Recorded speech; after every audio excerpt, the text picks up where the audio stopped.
हनुमान चलीगले। राम भक्ति रे नाचु नाचु से रामजी को उत्सर्ग होईगले।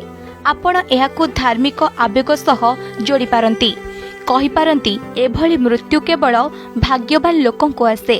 ईश्वरंक नाम कीर्तन करी मृत्यु को इच्छिबा शास्त्र रे सौभाग्य बोली कहा जाए।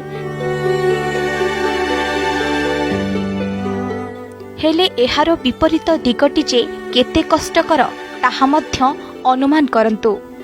ए दृश्य उत्तर प्रदेश रो मेनपुरी रो गणेश पूजा पेंडाल रे राम कथा चली। आउ रवि वर्मा नामक व्यक्ति हनुमान बेसरे नृत्य सेवा करुछंती। खचाखच भीड़, चारिआडे राम नामर उच्चारण। एपटे केही केही भोग मध्य बांटुछंती। आउ एतिकी बेले नाची नाची छकी परिछंती हनुमान। भूई उपरे सोई पड़िछंती।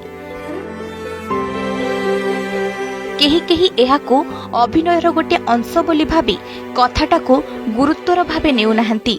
किंतु क्षण परे क्षण गड़ी जाउछि। भूईरे सोईथिबा हनुमान जी आउ उठु नाहांती। शेषरे पाखरे थिबा आयोजक तांको गदा आउ बेशसाजकू हातरे गोटाई नेइछंती।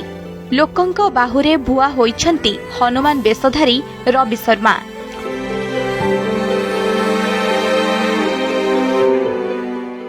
स्टेज उपरकू सीधा सड़क आंबुलांस रे डॉक्टर आउ सेठारे डॉक्टर तांको मृत घोषणा करिछंती।